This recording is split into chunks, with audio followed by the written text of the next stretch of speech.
Okay, so I just finished my entry for Willy's Wonderland, and I was thinking about two other films that I wanted to talk about that also kind of fall in line with one of the underlining points of my entry regarding Willy's Wonderland, and that being about Nicolas Cage. So this first film I'm going to talk about in this entry is a film that I watched pretty recently because there's there's this draw that Nicolas Cage has because for most people who are big 90s fans, he's part of that allure of 90s films because he's been in some of the most, I don't even want to say memorable, but one of the better portions of a lot of those films in certain realms that people just kind of revere him for. Like Face Off is a big film for a lot of action orientated fans, especially a lot of John Woo fans.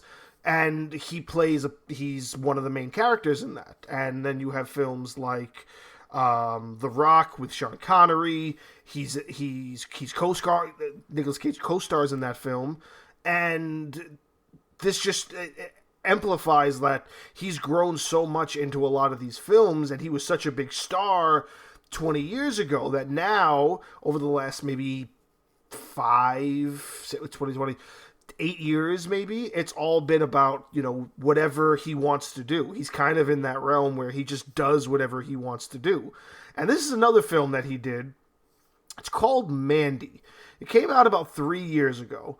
It's a horror film, but not in the sense of like actual horror. It's just labeled as horror, but it really is more thriller, suspense, and like bittersweet revenge. And I watched this right after I actually watched the film Revenge, which I probably should do a take on Revenge too, because that by itself is a fantastic film as well. And Mandy is just exactly what Revenge was, but it's with Nicolas Cage, and it's way more like cinematography. There's way more use of, say, like psychedelic color spectrums, and it's a lot more. It dives a lot deeper into just what the realm that they set up is, and what it is this guy lives with his wife or girlfriend. They never really established who she was, but they live together in this cabin in the woods. This cult leader finds them, says, I want that woman as my next wife. They break in at night. They kind of tie him up, leave him for dead, and then steal his wife. And then what happens is his wife refuses, he gets annoyed, and then he murders her as well. And so what happens is this guy doesn't die, the guy being played by Nicolas Cage.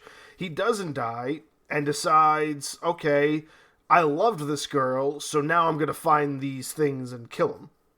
So he goes on this rampage, and apparently he was also like a trained Marine or something. It takes place, I should also tell you, the setting is also in like mid-80s? Mid-80s, late 80s, I can't remember exactly. But it's definitely during that time of like Jim Jones, and when like Scientology became really big, and like psychedelic drugs were like a huge thing. And it's this cult leader is like bringing people around with him, and he's trying to bring people into his quote-unquote church. And it's got a lot of people in it that are recognizable. Obviously, Nicolas Cage. There's also Bill Duke. Most people will know Bill Duke, who did a lot of action films with Arnold Schwarzenegger in the late 80s and early 90s. Ned Dennehy. Ned Dennehy's done a lot of supporting roles. Richard Brake. Richard Brake, to me, is should be a person who's in the front running for a role as the Joker. He plays a character, I forget the name of the character, but in the most recent Rob Zombie film, 31, that opening dialogue, that 10-minute dialogue of the guy who's just, his face is right up against the screen, that's Richard Brake. That scene is phenomenal, and I feel like he portrayed that character so well in that sadistic light that if you did him in a Batman film with that same makeup and that same personality, I think Richard Brake would make a fantastic Joker. That's just me, but I digress. continuing with this film, it's of course gory. The gore is totally blown way out of proportion. It's just so extreme because I believe this is one of these like straight to Shudder films too. If it's not, that's where I saw it. Shudder's one of the few subscription services I have because we like a lot of horror movies in my home, and Shudder is basically the Netflix of horror films. And Mandy is just one of many films that Nicolas Cage has on there, and we're going through them little by little, and I plan on watching all of them eventually because he doesn't pick up a role that he doesn't, I guess, believe in or doesn't like or doesn't see himself portraying. And Mandy is just, it's like, it screams like Nicolas Cage. I don't think I could ever imagine another person in a role like that with how this film was done, just because it seems to be right up his wheelhouse. Like there's the obviousness of typecasting when certain actors are known to portray certain roles. Nicolas Cage's typecasting aura is just that he is taking whatever he can have fun with. And it looked like he had a lot of fun in this film. There's one scene in particular that I love where he finally gets like this bizarre biker gang that helps the cult, and he's wearing the shirt that I think it either says the wife's name on it or it's his wife's favorite shirt or whatever, and he's fighting one of these dudes, and hold on, let me see if I gotta pull it up because I'm not gonna want to scream right now because I plan on doing a couple of recordings, so I don't want to lose my voice. But I'm going to pull up this scene, Mandy, and what you have to understand is, yep, if you type it in, Mandy, you ripped my shirt. The you ripped my shirt scene is friggin' astounding. Let me unplug my headphones.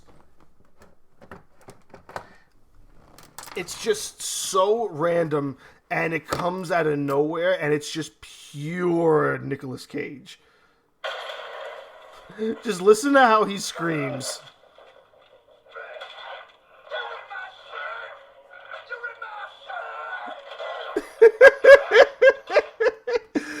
That is literally one of my favorite scenes in the film. And if you've ever seen like Ghost Rider, when he's got the guy up against the wall and he's like, "I will eat your soul." Ah!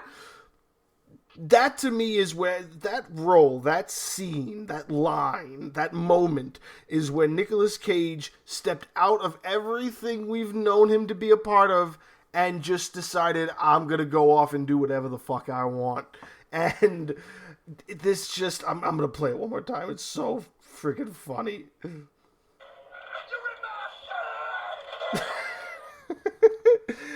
You're going to get to that part, and if you don't laugh as much as I did, then I have a weird sense of humor. But you do have to give this movie a chance. You have to give this film an opportunity because it is not just a good revenge film, especially if you were ever a fan of any of those Hostel films, or if you were ever a fan of anything that's like a revenge tale.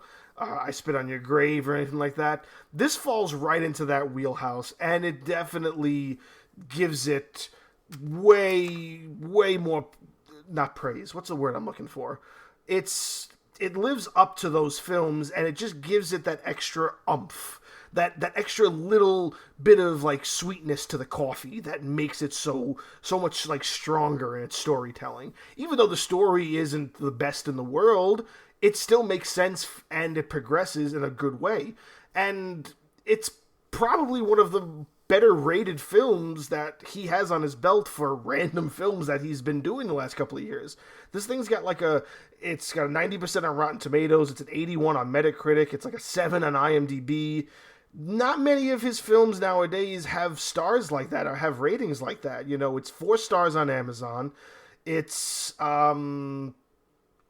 very, very well received, very well reviewed, and I definitely praise it. I definitely enjoyed it. I've watched it a couple of times, specifically just for the "you ripped my shirt" scene. And again, if that's just my sense of humor, then I'm going to let that be my sense of humor. But I would say totally give this a shot.